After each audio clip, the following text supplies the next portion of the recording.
Hey guys, Fraser here. Listen to the full episode of Unraveling the Son-In-Law exclusively on Pocket FM app. Click the link in description to install the app now.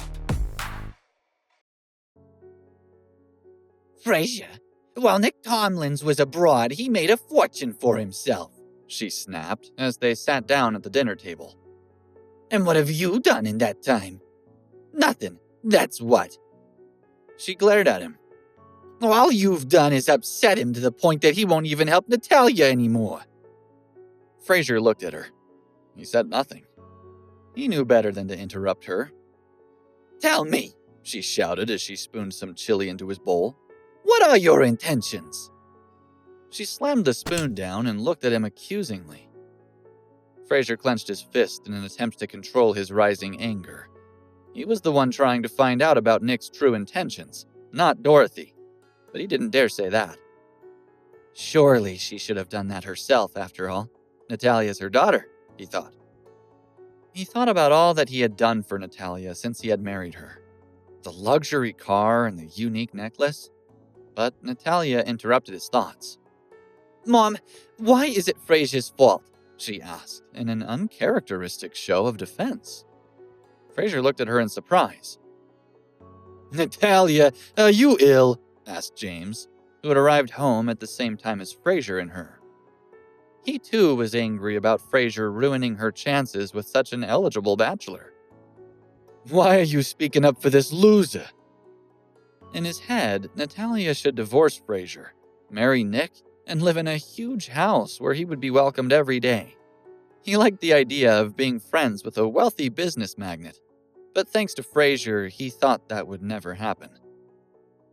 Natalia, said Dorothy patiently, as if she was talking to a young child. Nick grew up with you. Now that he has money, he wants to help you. Don't be rude to him. And don't forget your family needs all the help they can get. You're the best chance to find financial security. Mom, Nick went abroad, said Natalia. What if he abandons us and goes away again? Don't talk nonsense, said Dorothy, still talking to Natalia as if she was a child. Nick has always had feelings for you. Don't pretend you didn't know. Now that you're married, his feelings for you haven't changed at all. You mustn't talk bad about him. Dorothy sat quietly for a minute, eating her chili. It wasn't long before she felt the need to speak again. Fraser, you've lived here for 3 years now, haven't you? Yes, ma'am, and very happy I've been here too, he said humbly. Mom, said Natalia anxiously. What do you mean by that? She had a bad feeling, as if Dorothy was going to say something cruel. She wasn't mistaken. Natalia, you've suffered so much over the past 3 years, and I've seen it all. She sighed. Oh, this man you've married can't even support himself, let alone you and your loved ones. I can't tolerate it any longer. You made a mistake when you married him. Fraser continued to eat. He didn't lift his eyes away from his bowl. Now that Nick is back in your life, you've been given another chance, she continued. Please, don't squander the opportunity again. You owe it to both yourself and your father and me. She took a deep breath as if preparing herself to say something important. Why don't you stay home from work tomorrow? You could go to the courthouse and apply for divorce, she suggested. Mom! Shouted Natalia. Even she knew her mother had gone too far this time. She knew she didn't like Fraser, but to advise her daughter to get a divorce was fighting talk. She looked at James and could see from the look on his face that he felt the same way as their mother. By this time, Fraser had had enough. He slammed his cutlery down on the table and glared at Dorothy. I am not getting a divorce, he shouted. He knew that Natalia would believe all the hype Dorothy was feeding her, but he was not prepared to listen to her arguments for a single moment longer. Anyone who tried to split him up from his wife was dancing with death. None of the people in the room listening to Fraser were more surprised than Natalia. She stared at him in stunned silence. She was so used to seeing him appear useless and weak. Yet here he was, arguing with none other than her own mother, one of the most formidable people she knew. Even more surprising, he was not holding back. Dorothy's loud voice interrupted her thoughts. "It's not up to you to decide whether to divorce her or not," she shouted, determined not to be intimidated by him. "Natalia is beautiful and talented, and she's the boss of her own company, too. You've held her back for 3 years. Are you really going to drag her down any longer?" Fraser stood up, ready to reply. But Dorothy stood up too, determined not to let him get a word in. "If you really love her, let her go and be happy for her. Let her be with a man who's worthy of her." James watched the whole argument in silence. He carried on eating, enjoying what he thought was Fraser getting a piece of what he deserved. As the room fell silent, he decided to have his say. "Mom, Natalia doesn't like Nick. Why do you want them to be together? Is it just because he's rich?" "Money will make Natalia happy," she said to James, before she turned back to Fraser. "After 3 years of hardship, she's certainly earned it. Do you know how much overtime she's done to support you?" Natalia was so shocked that she couldn't say anything. Fraser, who had always been submissive, seemed to have eaten gunpowder that day. She couldn't believe he dared to stand up to her mother, but she was glad he did. "Dorothy, tell me how much money Nick Tomlins has, and I'm sure I can match it," said Fraser, realizing it was time to reveal his secret. Dorothy did have a point, he decided. Natalia had suffered on more than one occasion at his hands. "Match it?" cried Dorothy. She laughed. "You couldn't even afford the necklace he gave her." "If that's all you're asking me to provide," said Fraser, "I'll give you the money now." "Be my guest," said Dorothy. "If you can find that sort of money, I'll never stand between you and my daughter again." "Deal," said Fraser. As he reached to pull his bank card out of his pocket, he felt a powerful slap on his cheek. He looked up sharply to find that Natalia had delivered the nasty blow. "Fraser, enough!" she shouted, her eyes full of tears. "Apologize to my mother right now." Fraser said nothing. He looked at Natalia and saw the disappointment in her eyes. Watching her husband and mother fight was just too much for her. He decided to back down for her sake. Dorothy could have her money another day, and before then, learn that there was more to a man than the size of his bank account. "I'm sorry, Dorothy," he said. "I was impulsive." He hung his head and tried to sound sincere. "Mom, he's apologized," said Natalia sternly. "You will forgive him, for my sake." Dorothy stared at them both. "Your apology means nothing to me," she said to Fraser. "You don't mean it. You can't even see what you've done wrong. Unless you can give me, in cash, the equivalent value of the necklace that Nick gave Natalia, you can leave." With that, she left the room. "Pack your bags, you waste of space. You're out," she added, as the door slammed behind her. James started to laugh. "This is the last time I have to admit that you're my brother-in-law," he said, before he shoveled another spoonful of chili into his mouth. Fraser calmed himself down with great difficulty. Had Dorothy been a man, he would have punched her. He took several deep breaths, realizing that Natalia's slap had done him a favor. He had nearly spilled the beans in front of his tiresome mother-in-law, and if she knew about his true wealth and power, he would never hear the end of it. As calmness descended on him, he realized the implications of Natalia and her family knowing his secret. Dorothy would be happy, but she would brag to everyone she knew and go on a giant spending spree. Natalia would be livid.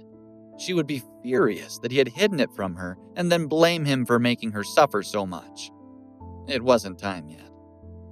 Natalia sat at the table, playing with her food. She had something on her mind. She didn't know what had happened to her just now. When she heard Fraser and her mom arguing passionately, she slapped him in desperation. She didn't know what else to do to stop them. Was she afraid of a divorce? She wasn't sure. She had long ago resigned herself to her fate, marrying him because, deep down, she knew they were destined for each other. That night, they lay in bed, but neither of them could sleep.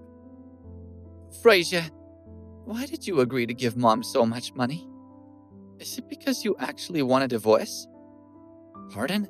He asked, propping himself up on one elbow to see her in the dark. Are you using Mom's ultimatum as an excuse to get divorced? She asked. For the past 3 hours, she had thought of it as the only possibility.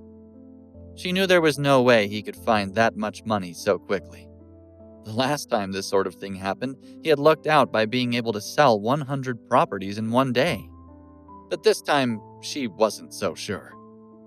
The only thing he could do would be to borrow it.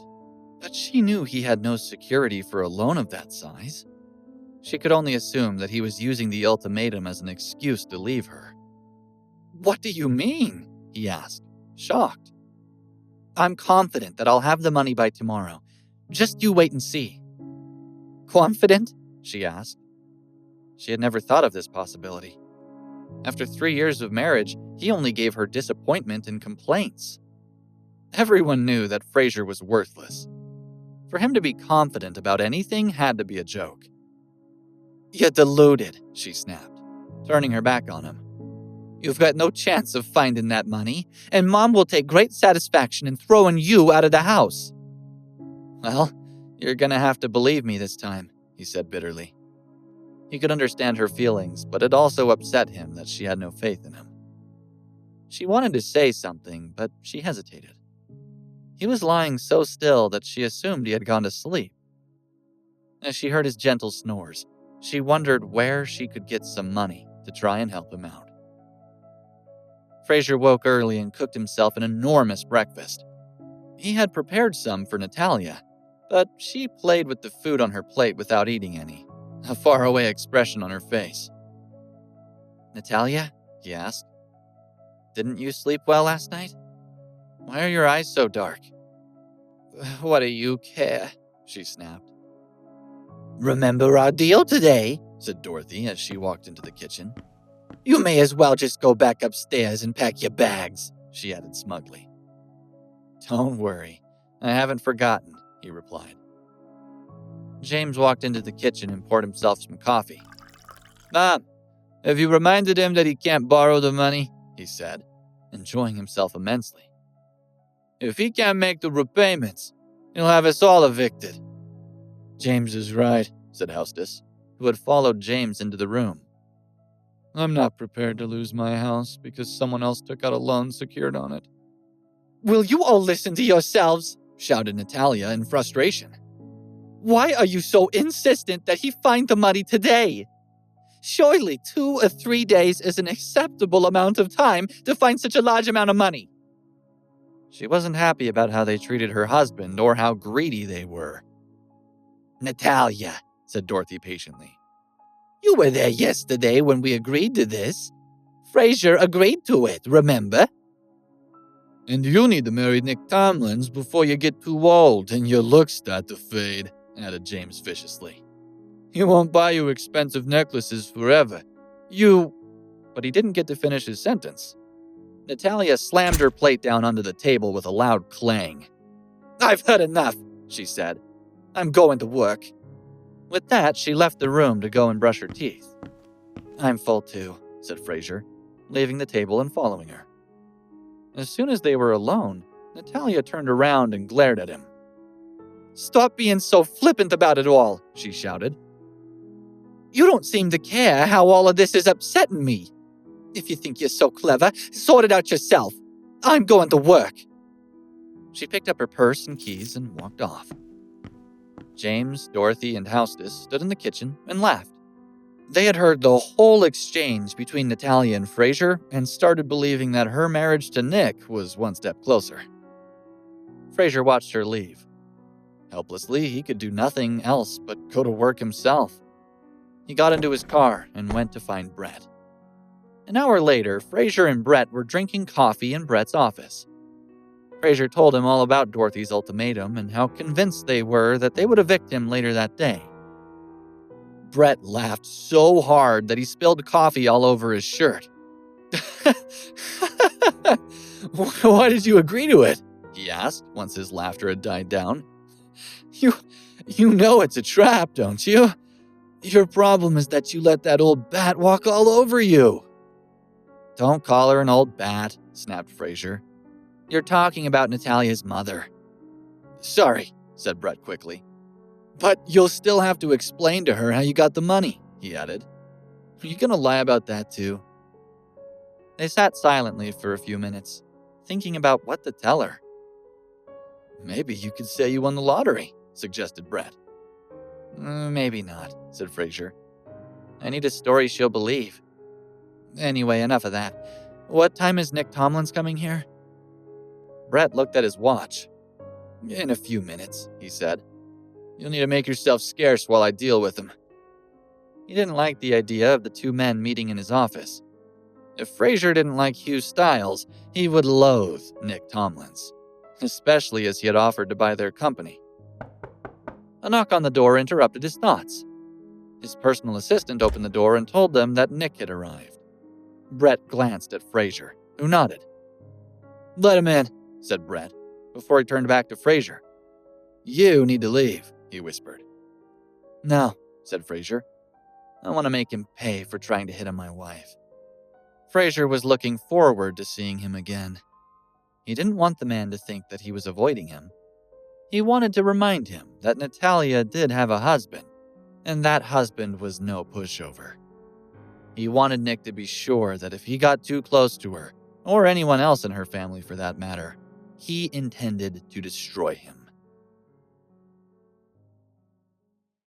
Hey guys, Fraser here. Listen to the full episode of Unraveling the Son-In-Law exclusively on Pocket FM app. Click the link in description to install the app now.